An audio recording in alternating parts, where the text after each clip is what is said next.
I went to court yesterday and I could not take it seriously. It was probably the funniest thing in the world. I had a major traffic ticket in Nevada, driving to Nevada, and that means I had to go to court in Nevada. So I drove 2 hours to get to the court date, and I scheduled it for 1:30. All right. I walk into the courthouse, every single bench, every single row, full of people. There wasn't one open seat. We had to like wait for someone to get up. And I was like, wow, is everyone here for me? What in the world? I didn't realize how these things work. So let me teach you how it works. Apparently, every single one of those people were there for 1:30. But I didn't know that. So what I did was I walked straight up to the stand.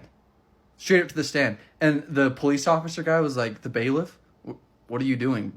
What are you doing, dude?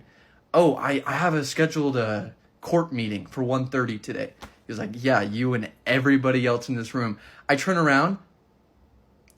I was the youngest person there. They were all adults. They were glaring at me. They were pissed. And I was like, oh, okay. I like smiled and waved my hand. I'm like, my bad. I'm sorry. So I went and sat down.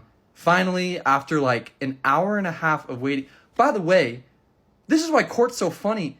It's just a bunch of adults who did just something wrong. A lot of people, it was like marijuana possession, but most of it was traffic tickets. Like 90% of it was traffic tickets.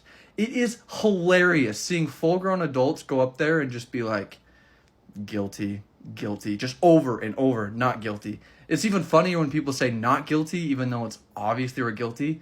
This 25-year-old dude, he got charged for driving 85 in a 30, and he said not guilty.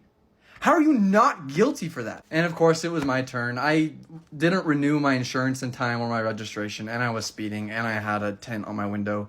So I had a couple big charges. But if you guys ever want to have a fun experience, just go to a courthouse and listen in.